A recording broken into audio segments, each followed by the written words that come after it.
Good afternoon, folks. Welcome to the Honey Show. This young man over here on my right is Danny Ryan, former president of the Nashville Area Beekeepers. He's going to do the labor, do the cranking and extracting the honey. I'm going to run my jaws and try to tell you about it, and hope I can answer your questions if you have any. The process we're going to do here is extracting honey from the honeycombs. Now, in the honey bee hive, we usually have one or two sections that we reserve for brood chambers to raise the baby bees in and keep the strength of the colony up. Then when we've done that, we put on what we call supers above this brood nest for the bees to store the nectar in, which they convert to honey. And when they have an excess of it, then we go in and remove what the bees don't need to carry them through till spring when the flowers start to bloom again. That's where the honeybee keeper judgment comes into play. If he miscalculates and takes off too much of that honey, then he's got to get back in there and give them something to eat in the dead of winter when it's not pleasant to work with it. Or come spring, he'll have no hive of bees. So that's what we're out to reverse that situation. A lot of people call this robbing the bees, and we dislike that term very much because we don't feel we're robbing the bees. We make a home for these bees. We started them out in the first place, protect them, provide them all the needs to keep them going. And there's been a trickery involved in, of course, because they are non-thinking insects. They work by instinct. And when they've got space there, they feel they've got filled up. So by putting on extra boxes above the thing, which we call supers, it gives these bees the idea or the inspiration or whatever that they have got to produce lots of bees so they can enter lots of flowers, bring in lots of nectar, and fill up all those combs we put on them. And so all things working together, we wind up with surplus honey. That's what we remove from the bees. Now, the honeycomb is a six-sided assortment of six-sided cells backing up on each side of the frame. They're made by wax generated from the bodies of the bees, which they eat honey to give them the carbohydrates and the energy to produce this wax from their abdomen. They've got 8 little platelets on their abdomen, and when they need wax, they will eat the honey, they'll hook their legs together, and they'll pull and they'll twist, and little minute flakes of wax will emerge from those 8 little platelets. And they scrape those out with their feet, transfer them to their mouth, chew them, do what we do not know. But then they place them in the spot to build a portion of honeycomb. That has not been reproduced by human beings. The Japanese have tried and tried and tried, and they have not been able to analyze beeswax to the point where they can duplicate it. So, when the bees put the nectar into the cells, it is 80 to 88% moisture, with 12 to 16% being sugars. Now there's a whole fistful of kinds of sugars and types of them, and I won't try to go into all that for you, but when they put this into the cell, the other bees work on it, they'll take it and they'll move it from cell to cell. They will add enzymes to it. They fan their wings to circulate air across it and reverse that moisture situation to where it'll get down to less than 19% moisture and more than 81% sugar. Then it becomes honey. When they are satisfied that it is ripe thoroughly prepared. Then they make wax and put the cappings on the cell. Now when the bees come in with this load of nectar that they've gathered up from the flowers, they also get pollen, which has collected on the hairs of their body by just brushing against them or precipitation. And that is the protein food for the baby bees as well as the adult bees. They bring that in little slugs on their elbows and their rear legs. Now, honeybee, a peculiar animal.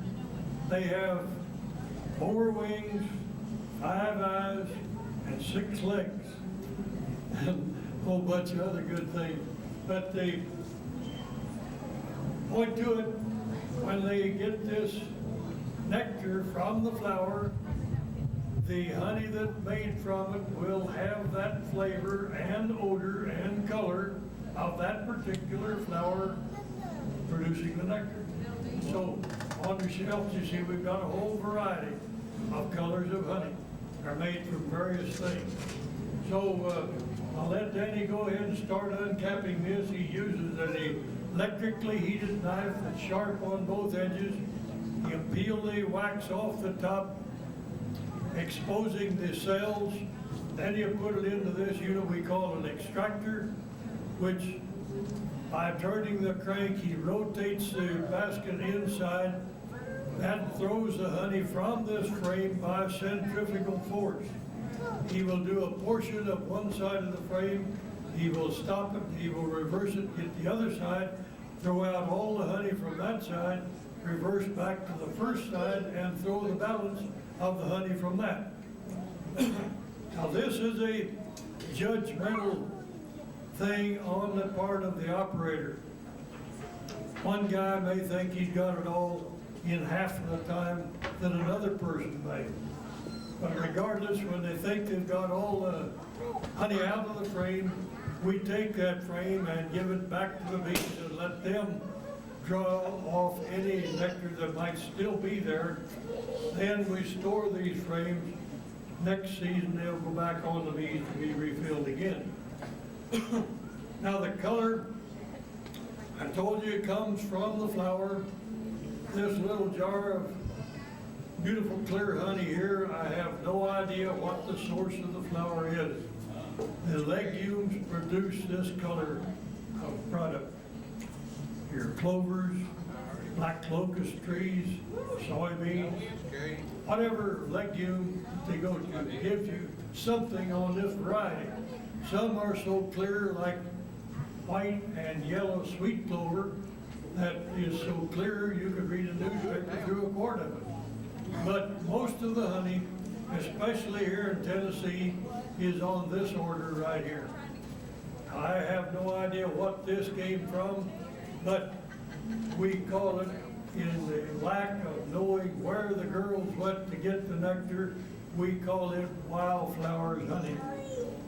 Because there is very, very little concentrated acreage of honey-producing plants in the state of Tennessee. You do find some, like find a big field of soybeans, you can pretty well be sure you've got soybean honey.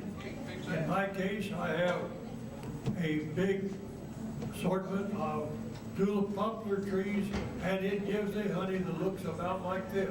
It has a reddish tint to it. So, regardless of what the color of the honey is, the best one is the kind you like. Now, when some people, especially the older generations, do not believe that they're getting genuine honey unless it's got some comb in it. Now that's a fallacy, it's a mistaken belief, but to satisfy that urge, I produce this along with several other people in the community. This is what we call a round section comb honey. It's a plastic, 2 plastic rings with a sheet of foundation between it. The bees draw the foundation out on each side, fill it with honey, cap it over, ready to use, and we take it off and put plastic covers on both sides, put this band around it, and it's ready for your consumption. This, you eat it all. It's real tender, real nice, and if you feel you just got to have some honeycomb, this is the way to go with it. Now, to get back to the extraction, the wax that Danny has cut off there to allow him to throw the honey out is valuable stuff. All you have to do is clean it, melt it down into any kind of a cake, and the manufacturers will buy it from you to start it back. There are so many uses for beeswax that there's a constant market for it. So if you handle it properly and carefully, you wind up with something similar to this, what they call lemon yellow beeswax. That draws the premium price. Or you get $1 a pound from the manufacturers for the run-of-the-mill wax that you've taken care of. This goes for $4 a pound because I have people that want this particular quality of wax. There's lots of artists use it. And if you know what it, there's a type of cloth printing and dyeing. Now, what am I trying to say? What? No, that's not it either. Anyway, they make hanging drapers with it. And anyhow, I have one lady that buys this from me regularly, and it seemed like a shame to waste it for that. And what she does, she melts the wax and paints it onto the fabric where she doesn't want to dye it. Then she'll dip the whole thing into the dye, and it'll dye everything else. Then she'll put a piece of paper on this and iron it over and melt that honey out, or this wax, out of the cloth, absorb it there, wash the cloth, then wax the part that she's already dyed, and put a different color or pattern or whatever in the part that the wax was in before. I can't bring the name of that to mind. It's a tapestry type thing. What is it, Justin? Do you know? What? No. It's a type of artwork, and the name it escapes me. That's all. That happens, when you get along down the road. Does anybody have any questions about the bees or the honey or what I've told you? And if you feel I'm stretching the facts, why, put it on me. I can back up everything I've said. Yes, sir. How do you clean up the capping wax? How do you clean up the cappings wax? Okay, the way I do it, and the others do it in a similar manner. Right. This basket that he has here where he shaved the cappings off, it's got a wire mesh grid in the bottom. The honey will drip from that. When it stops dripping, I will put that out the way I do it. I got a big sheet of plastic to put in a wheelbarrow, and I just dump those in there, about a 5-gallon pail full. The bees will swarm all over that. That's honey bees, yellow jackets, wasps, bumblebees, you name it. Any bee that flies will be on that honey, retrieving whatever they can get from the wax. When they quit working it, then I dump it back in this 5-gallon pail, and I put clean water with it, usually condensation from the air conditioner, and I'll slush it back and forth a number of times till I have washed that clean. Then I spread it out, let it dry, then put it into what we call a solar melter. It's nothing more than a box with a piece of glass on the top and a pan in there. You dump the wax in that, close it up, and tilt it so the sun rays will shine it. It will get up to around 200 degrees through that glass. This wax will melt. I put a piece of one of my wife's old uniforms in there to let this filter through that, and this is what I get. All the slum gum, the bee's knees, and triche and all is retained by that fabric that this is working through. Any other question? Ain't there nobody interested in killer bees? Somebody's always asked. Yes, sir. Is there any realistic concern for the killer bees that they're going to breed with our domestic bee and mutate certain species that they won't produce the way they are now? I got parts of your question, but I'm not sure about all of it. The killer bee is no such animal. Any stinging insect, snake, or whatever, if they inject you with venom and you are susceptible to that, you're a dead man. Now, it's not a killer bee, no way, shape, or form. They are honeybees who have been mistreated for centuries, and they have become very defensive of their territory. Now, you come and thump on the side of my hive, and there'll be 3 or 4 bees come out to see what you want. If you're standing quietly, they will do nothing. They will ignore you and go on about their business. But this Africanized bee, you thump on there, there'll be 300 or 400 come out to see what you're up to. And if you frighten in the first place and you make untoward motions, they feel you're threatening them and they're going to react. They will sting you because they feel that you are going to cause them problems. A bee does not want to sting you. They are incomplete females. The honeybees I'm speaking of specifically here, as well as these Africanized bees, they only live 42 days to begin with during the working time.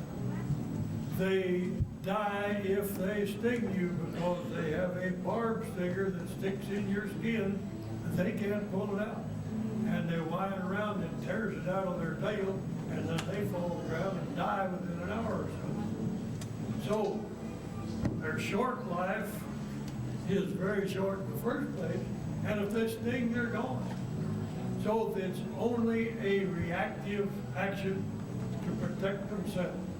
They feel they are being threatened by loud noises, sudden motions, and all such things as that. I used to think that bees didn't hear, but I find out recently that they do hear. It's a new discovery to a certain extent, and I got to do some work on that. Any other questions? Yes, sir. Do they know who their beekeeper is and they're more kind toward him than they are strangers? The bee only lives 6 weeks. She doesn't live long enough to get to know anybody. Mr. Little used to tell us that they are non-thinking, instinctive acting,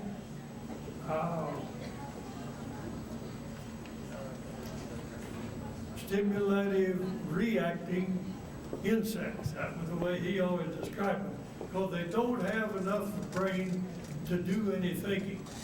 They do what was programmed in them by whatever line of deity you subscribe to, whether it be the good Lord or the whatever. What the bee was born with is the instinct that she has. And her first instinct is to start building combs.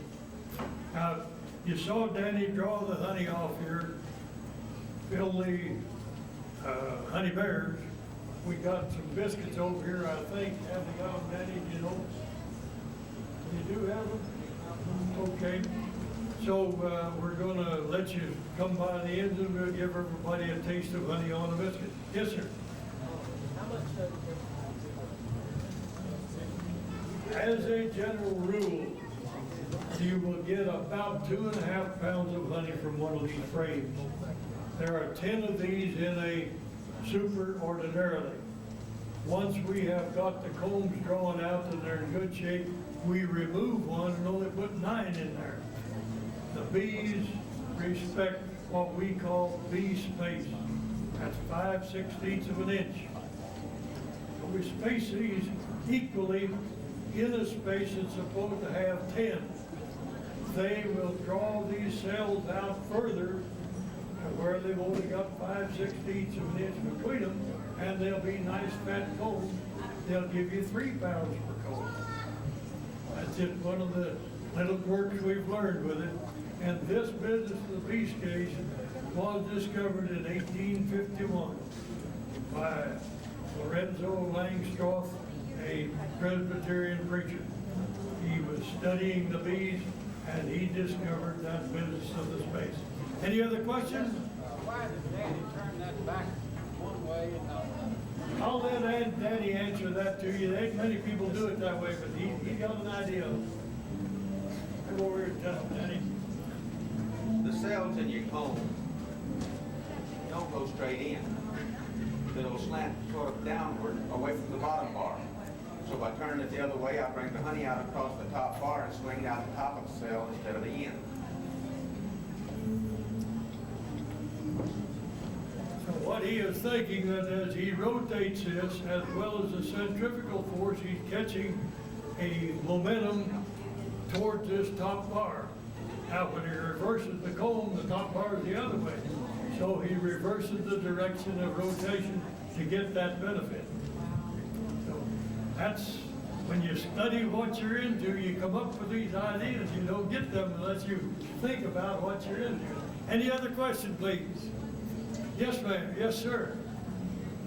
What about the hives in the wintertime? What do you do with the hives in the wintertime? These things like oh, the honeybee is a social animal, sociable insect.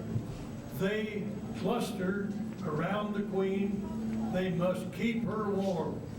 And they eat honey, flex their muscles and their wings, and they circulate from the outside to the inside of this cluster.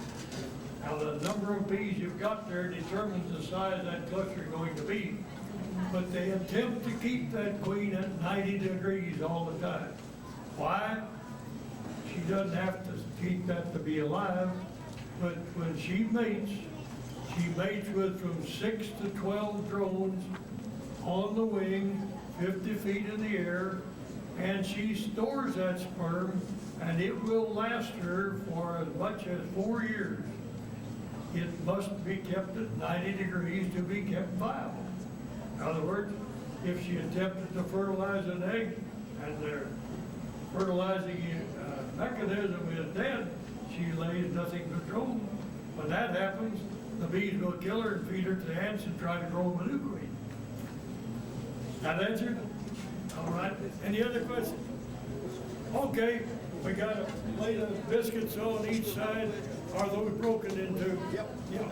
So take yourself a half a biscuit. And guy with a squeeze bear will give you a slug of honey, and if you want more than what he gave you the first time, ask for it. We got plenty of it here.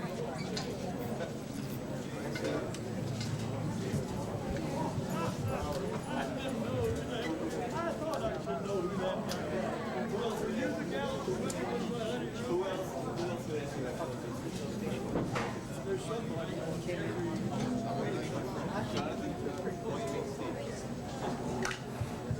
How are you doing? Good to see you.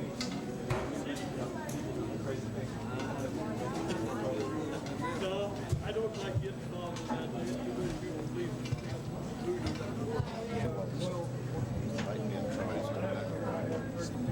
That's right. You put it 16 inches away. We got more up here. Thank you. But 32 inches gets over. You got one over there. Go ahead. Guess who likes your honey and biscuits? He's back for the second time. Mr. Matthew, you dropped your. Wait a minute. Thank you. I thought you dropped it in. Thanks. You're mad. Don't drop it. That's real good. You ever eat honey before? Pretty tasty. What do you think?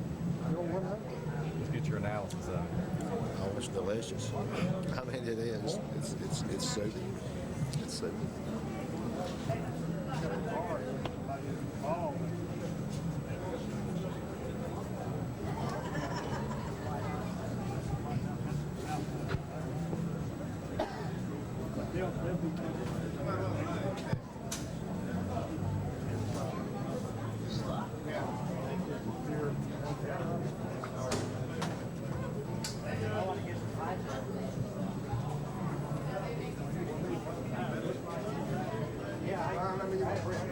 Joe.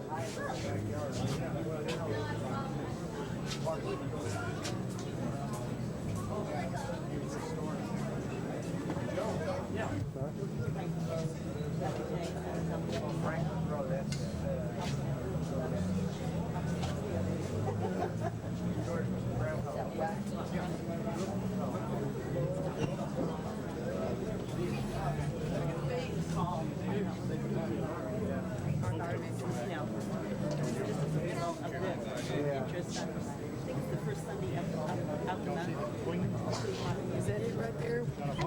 Yeah, that's it. I found it right off the bat. It's larger than the other, much larger. Yeah. That's okay.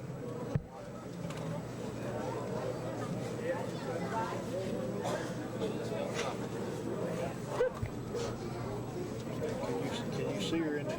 I don't see her. White. I see her there. Why are they building off the glass? Yeah, there she is. Right here. Just a second, I get out of your way here so kids can see. I guess they thought there was one. Yeah, she on this side is, Queen bee, I saw the look over here, I want to see her. See the cloud, see the queen bee? Got her phone. Can you get tell? Oh, really? I don't know that it's I understand that they don't have them.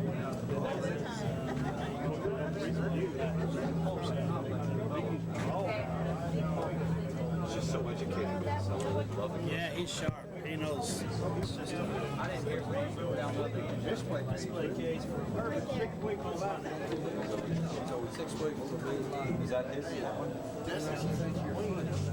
Up out of there. You can sure smell it. Where did you get all that white stuff from? That's called vitiligo. That's where the pigment died. That's not bee stings, Liz. That's not She bees. says, well, I wonder if he's got a bee sting. No, it's not bees, it's not bleach. That's just where the skin pigment died. I worked with too many chemicals for too long a time. Oh, Is this your main, No, this one is not mine. is this your main livelihood though? Cooking purposes.